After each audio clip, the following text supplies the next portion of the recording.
Hallo allerseits, ich bin Peter Pernsteiner. Ich bin mal wieder im Münchner Osten beim Fahrtreffen beim Reinhold Brenner. Wir haben den 8. Mai und wir haben etwa 17:15 Uhr. Und heute sind einige tolle Loks da, habe ich mir schon sagen lassen. Die erste steht hier schon am Gleis. Die müssen wir uns jetzt in aller Ruhe erstmal anschauen. Das ist eine V36 der Firma Dingler. Und zwar in der italienischen Ausführung von 1957 im Originalzustand. Ich mache jetzt mal ein bisschen Beleuchtung an, damit man das auch sieht.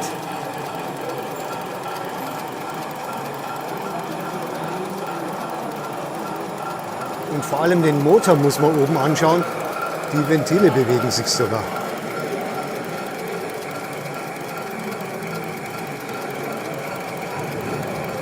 Der Lüfter dreht sich.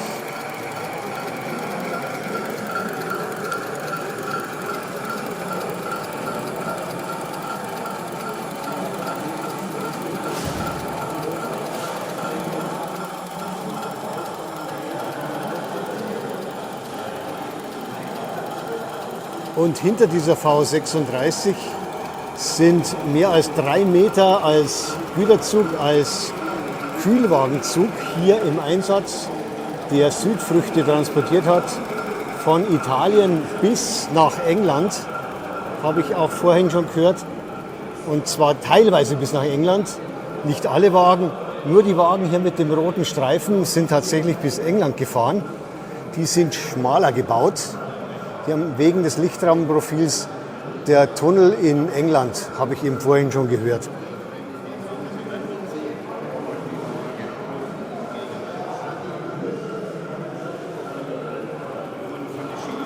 Und jetzt können wir mal schauen, ob die V36 jetzt losfahren kann.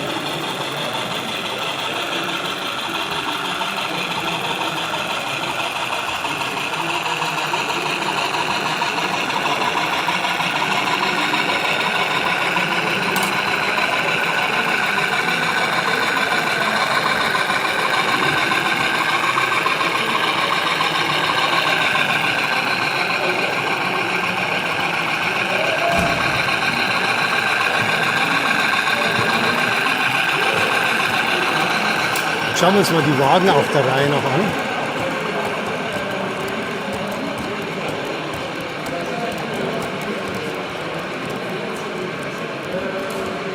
Das sind alles Wagen aus Messing in Handarbeit gefertigt.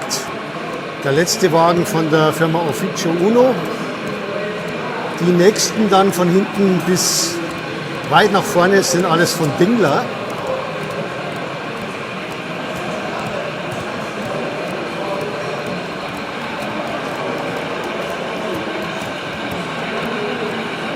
Der weiße jetzt auch noch. Und die braunen und der nächste weiße gealterte sind wieder von Officio Uno.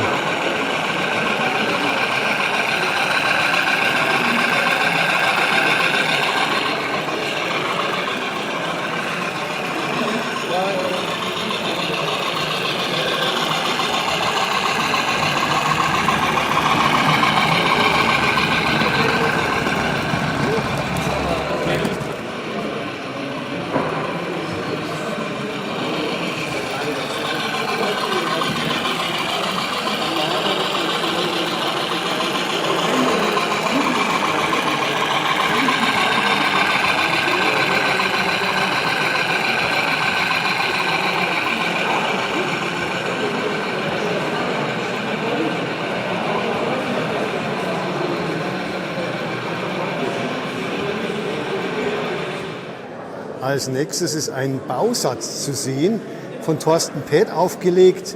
Ein 3D-Druckbausatz, den aber der Rolf Dornberger gebaut hat und gealtert und auch mit einem Loksound 3 FX-Decoder ausgestattet hat. Ein Klimaschneepflug hier in der Epoche 4 Ausführung. Und der ist jetzt hier auch mit abnehmbarem Dach, damit man die Inneneinrichtung sehen kann.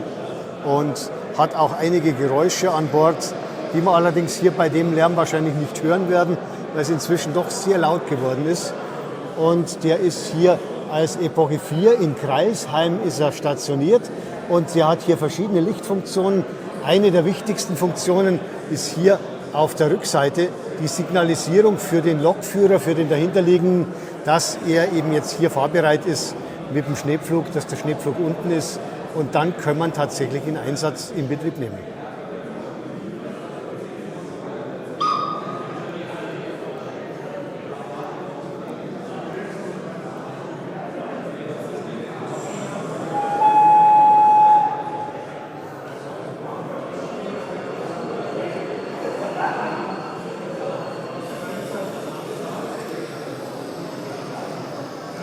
Er wird jetzt geschoben von einer E69, auch in Epoche 4 Ausführung von KM1 Modellbau. Und ich habe mir sagen lassen, das ist tatsächlich so vorbildgerecht. Es gibt Original-Vorbildfotos aus Murnau, wo tatsächlich diese Einheit Garnitur so gefahren ist.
Heute ein bisschen früher, 18:45 Uhr jetzt schon, bin ein bisschen überrascht worden, dass die Händel schon fertig sind.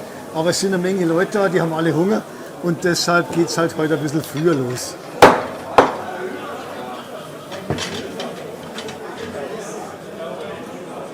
Josef Ecker ist nicht da, deshalb kriegt er auch nicht das erste Händel heute, sondern andere.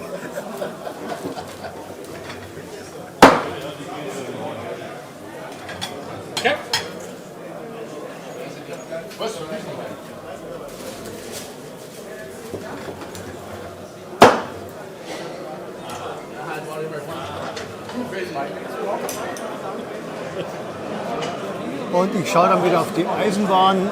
Die Schlange ist hier groß, mache dann später Pause.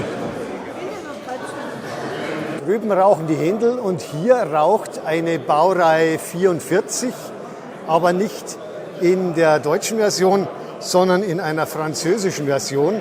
Die hat Spur 1 Austria gebaut als Serie 150. Die ist das Vorbild in Frankreich realisiert worden und gebaut worden. Und die lassen wir uns jetzt fahren.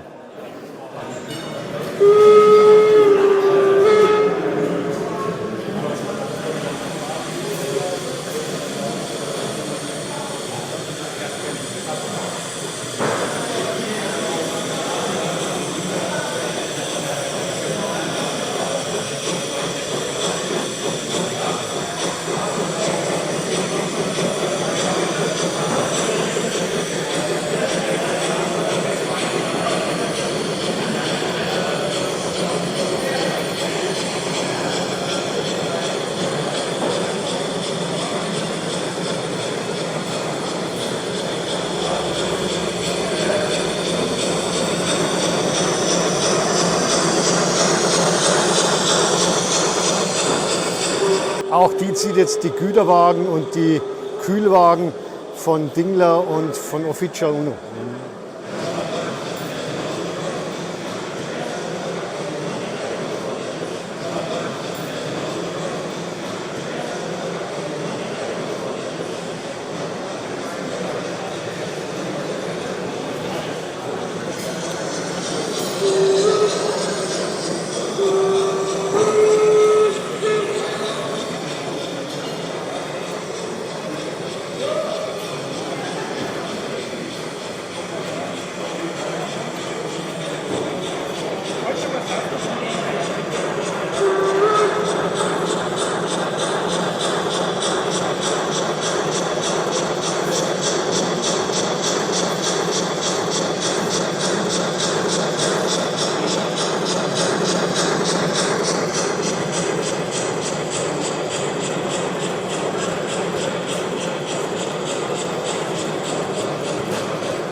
Es scheint wieder allseits zu schmecken, aber ich schaue jetzt hier trotzdem noch mal neben das Gleisoval.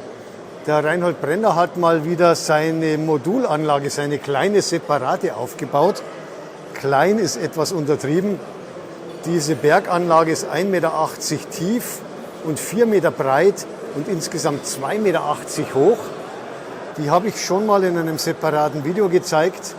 Und die ist jetzt aber modernisiert worden, deshalb zeige ich sie heute nochmal. Die hat hier jetzt mit der Central Station 3 eine Pendelautomatik bekommen und die läuft jetzt hier momentan im Endlosbetrieb.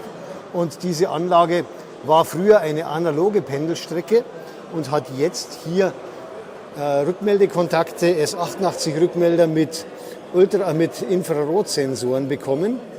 Die Signale sind auch neu und die sind auch jetzt hier integriert worden in diese Ablaufsteuerung.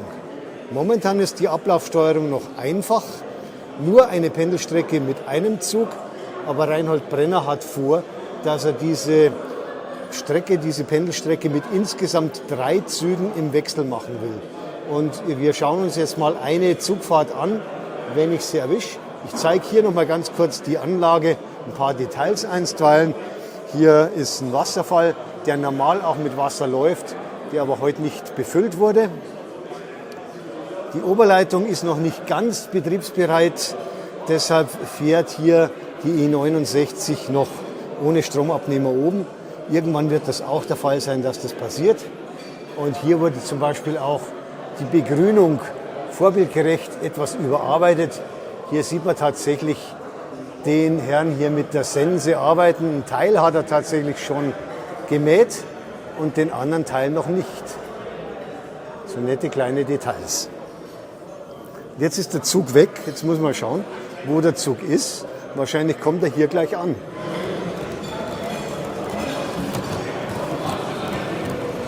Der Zug hat jetzt einen Isolog Sound 5 Decoder.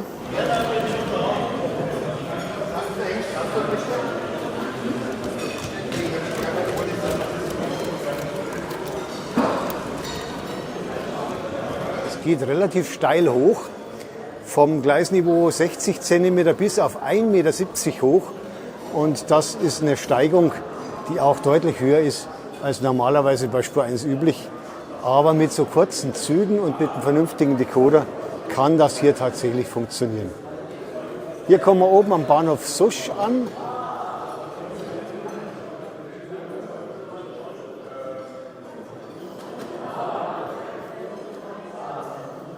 Und jetzt hoffe ich, dass ich es hier erwische, wenn der Zug hier tatsächlich wieder abfährt.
Ja, diese Anlage wurde tatsächlich in den letzten Monaten schön überarbeitet und wird wahrscheinlich in den nächsten Monaten dann irgendwann diese Pendelstrecke noch fertiggestellt, die Oberleitung auch.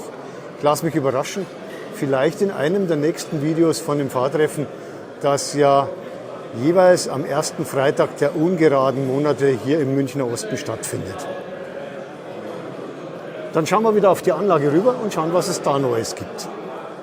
Als nächstes sehen wir hier einen über 5 Meter langen Zug, den Rheingold von 1962 auf Basis von 6 Märklin-Wagen, die Märklin mal als Sonderedition rausgebracht hat, in dieser Rheingold-Lackierung. Und die Lok, die davor ist, werden jetzt viele sagen, nein, die ist so in diesem Blau nie gefahren. Gefahren ist sie tatsächlich nicht in diesem Blau. Sie war immer rot mit diesem Elfenbeinfarben und sie wurde dann im Eisenbahnmuseum, im DB-Museum im Jahr 2014 am 1. April in diesem Blau, Kobaltblau, Elfenbeinfarbe foliert und präsentiert, eigentlich als Aprilscherz, hat dann unten die Beschriftung Rheingold gehabt. Im DB-Museum ist es die Lok E03001 und hier dieses Modell, das basiert auf einer Märklin E03, und zwar die E03002. Das war mal ein Modell aus dem Jahr 2010 und das hat der Miroslav aus Tschechien überarbeitet, neu lackiert und die Stromabnehmer umgebaut von den normalen Scherenstromabnehmern auf die Einholm-Stromabnehmer. Und jetzt ist er hier im Einsatz, hat einen Leso Loksound 5 Decoder bekommen und jetzt fährt er los.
Am Bahnhof steht jetzt bereit der Schorsch 18314 von KM1 und zwar in der Epoche 4 Version als 020314-1 mit Revisionsdatum von 1971, also noch in der Zeit, in der er wirklich bei der Deutschen Reichsbahn war.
Jetzt drehen wir das Rad der Zeit noch weiter zurück in die Epoche 1 zur Königlich Bayerischen Staatsbahn.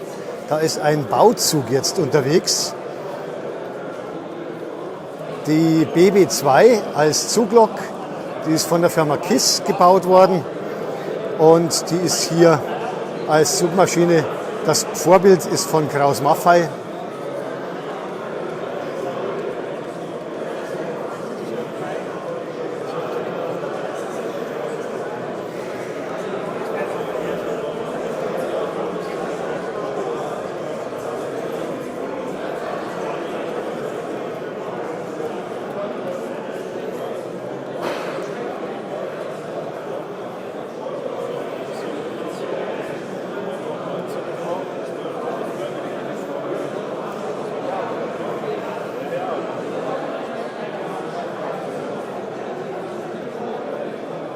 Der Bauzug hat hier Wagen von der Firma Fine Models, die in Messing in Handarbeit gebaut wurden. Unter anderem auch dieser Kranwagen, den ich vor kurzem mit der Epoche 3 Version in einem Auspackvideo gezeigt habe, das ich hier auch nochmal verlinken werde.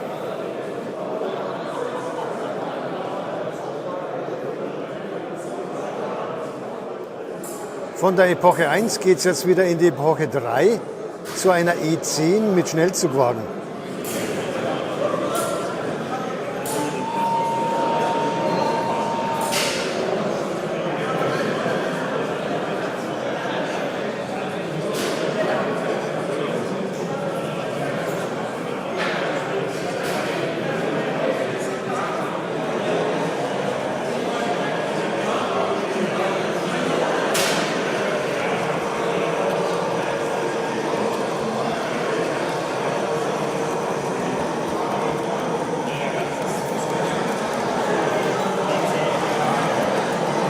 Die i10 ist von der Firma KISS und die Schnellzugwagen sind ganz normale Märklin-Schnellzugwagen, gekürzt, 75 cm lang, also etwas kürzer als vorbildgerecht.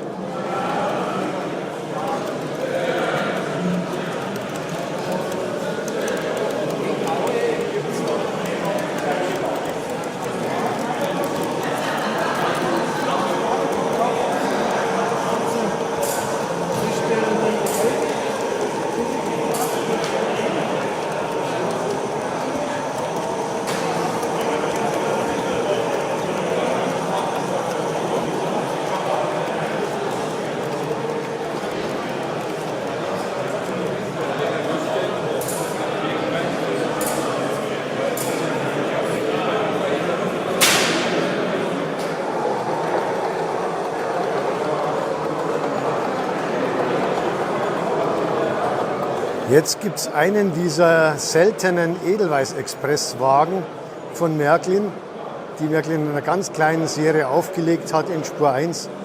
Aber nein, das ist jetzt nicht der Spur 1-Wagen, das ist der Spur 1-Wagen. Den gab es als Einzelwagen, als Ergänzung zu einem 6er-Set, das Märklin aufgelegt hatte, in Messing Handarbeit gefertigt, in einer ganz kleinen Stückzahl. Ich habe ihn noch nie auf einem Fahrtreffen gesehen, das Set überhaupt nicht. Und das ist jetzt der erste als Ergänzungswagen, der hier ausgeliefert wurde, gemeinsam mit einer Plexiglashaube und der auch im Innenraum besetzt ist.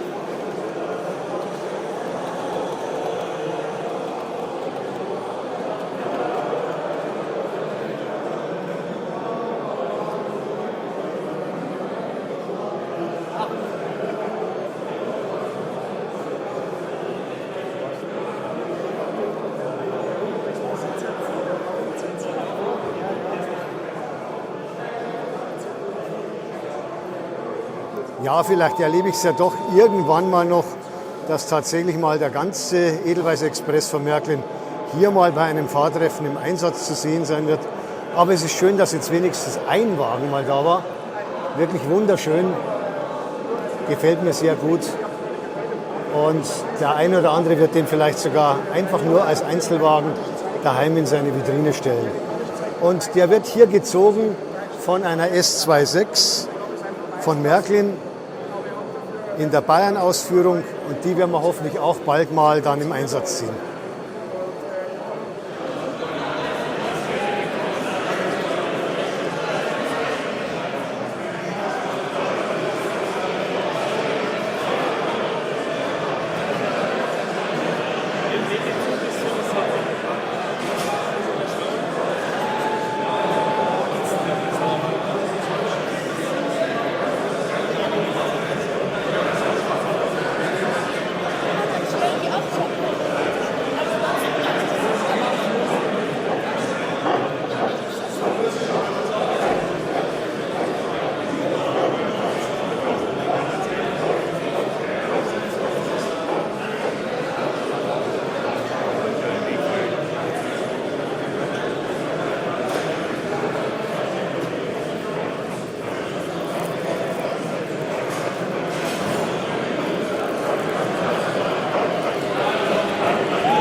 Jetzt ist hier im Einsatz der Vectron von KM1 und zwar in der Brenner-Ausführung.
Und noch eine weitere KM1-Lok ist heute auf dem Fahrtreffen mit dabei.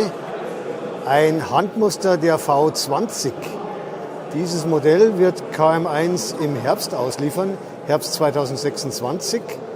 Und das ist jetzt hier ein Modell, das aus Zinkdruckguss in größeren Teilen und zum Teil in Messing gefertigt wird.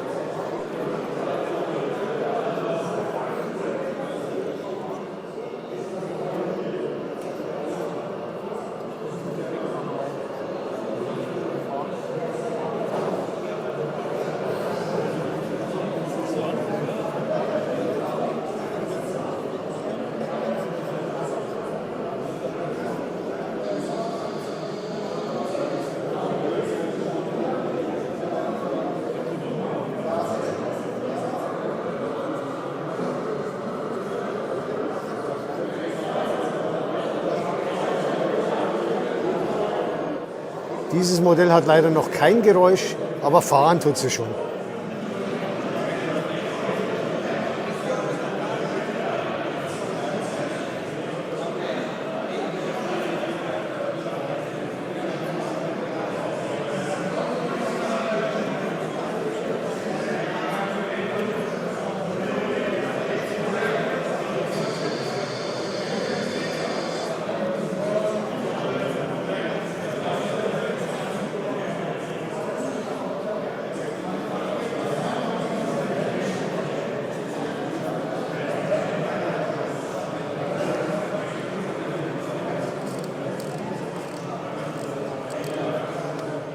Ja, schön, dass wir hier mal wieder Gelegenheit haben beim Fahrtreffen in München, dass einer der Hersteller mit einem Mitarbeiter hier ein Vorserien-Handmuster mitbringt, um es hier mal fahren zu lassen.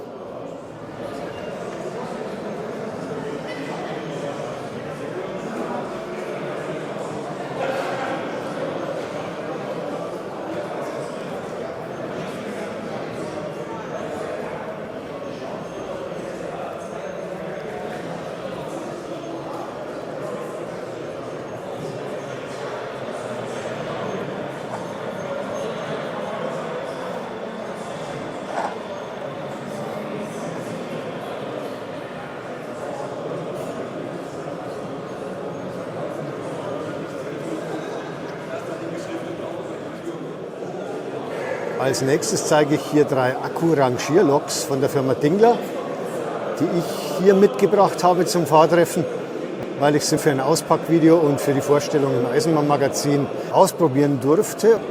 Diese Rangierloks wurden 1930 gebaut von AEG und haben die Bezeichnung KS 4012 bis 4015.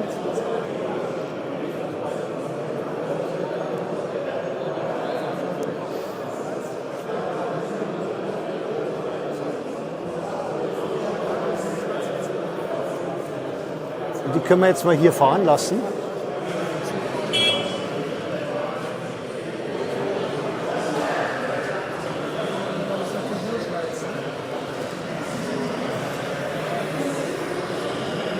Normal sind die natürlich heute nicht mehr im Einsatz.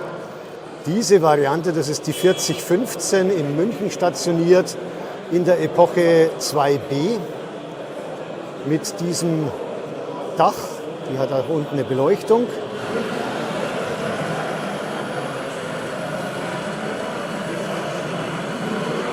Und die gleiche 4015 wurde später in den 1950er Jahren dann zur KA 4015 umnummeriert und hat dann ein geschlossenes Führerhaus bekommen, also ein etwas niedrigeres Dach und hier auch eine relativ geschlossene Außenhaut.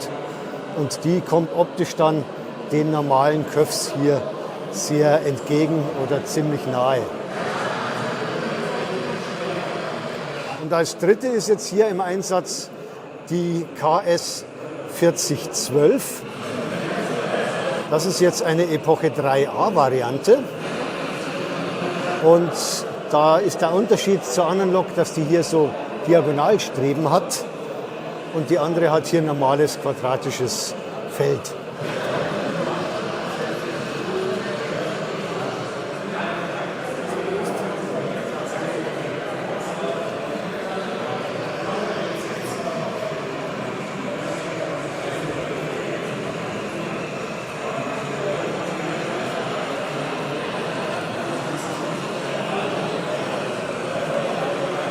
In einem solchen Zustand ist so eine Lok tatsächlich noch erhalten in Bochum-Dahlhausen.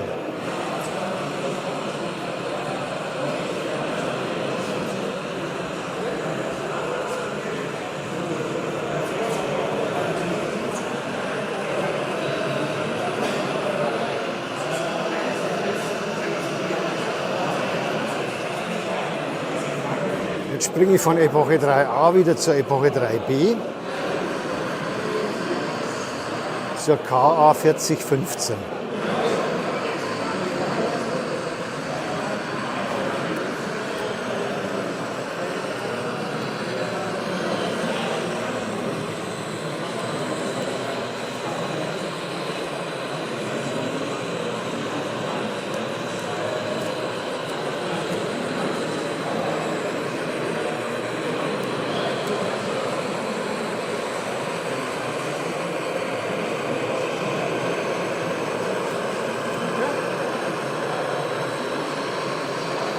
Dann drehen wir das Rad der Zeit noch mal ein Stück zurück in die 1930er Jahre. 1930 genau wurde die KS 4015 ursprünglich mal genau in dieser Form gebaut.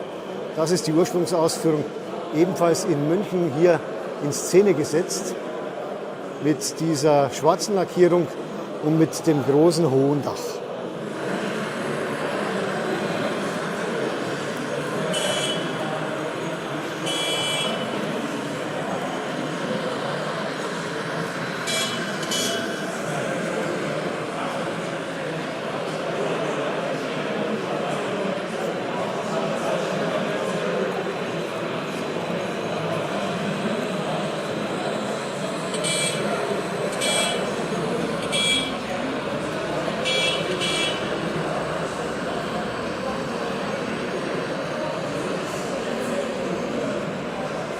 Und schließlich nochmal die Epoche 3a-Variante.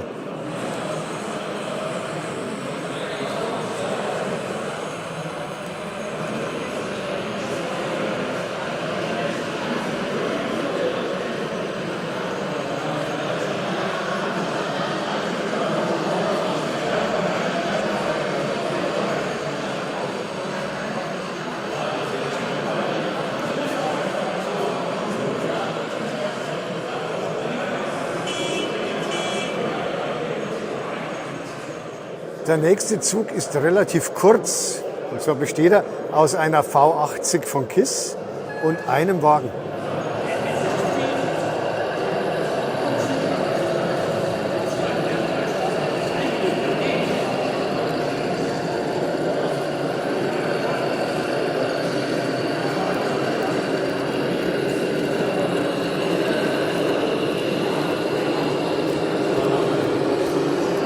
Die V80 wurde optisch ein klein wenig nachbearbeitet, hat einen neuen Esoloxan 5XL Decoder mit Energiepuffer bekommen und auch ein bisschen in der Farbe nachbearbeitet teilweise. Aber im Großen und Ganzen ist es noch die Originallok. Der Wagen dahinter ist ein Fine Models PWG 40, ganz normales Serienmodell. Und so in dieser Garnitur, die V80 und der eine Wagen, ist das tatsächlich in verschiedenen Fotos dokumentiert, dass die so unterwegs waren.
Zu guter Letzt kommt jetzt noch der rote Pfeil zum Einsatz von Märklin. Den habe ich mitgebracht, den darf ich hier mal fahren lassen. Den habe ich momentan gerade für einen Beitrag in der Zeitschrift und hier für ein Auspackvideo, das ich auch gerade in Arbeit habe.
Das war's für heute vom Fahrtreffen im Münchner Osten bei Reinhold Brenner am 8. Mai 2026.